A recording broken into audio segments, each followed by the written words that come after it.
സഹോദരങ്ങളെ, ബുദ്ധിയുള്ള എൻ്റെ പ്രിയപ്പെട്ട മക്കളെ, വളർന്നു വരുന്ന പുതുതലമുറക്കാരെ, എല്ലാ കാര്യങ്ങളും കൃത്യമായി ചോദിച്ചറിഞ്ഞ് പഠിക്കാനുള്ള മനസ്സുള്ള എൻ്റെ പ്രിയപ്പെട്ട ചെറുപ്പക്കാരന്മാരെ, ഈ ബുദ്ധി നിങ്ങൾ ആരുടെ മുമ്പിലും പണയം വെക്കരുത്.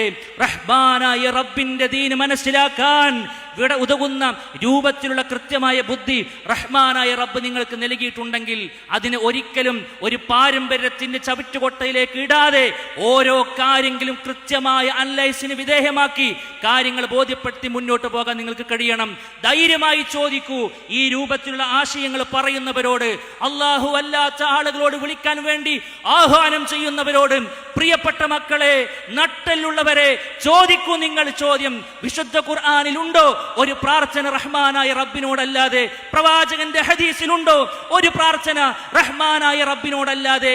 ഉണ്ടെങ്കിൽ കൊണ്ടുവരൂ ഉസ്താദുമാരെ, ഉണ്ടെങ്കിൽ കൊണ്ടുവരൂ ആളുകളെ എന്ന് നല്ല രൂപത്തിൽ ചോദിക്കാൻ നിങ്ങൾക്ക് കഴിയേണ്ടതുണ്ട്.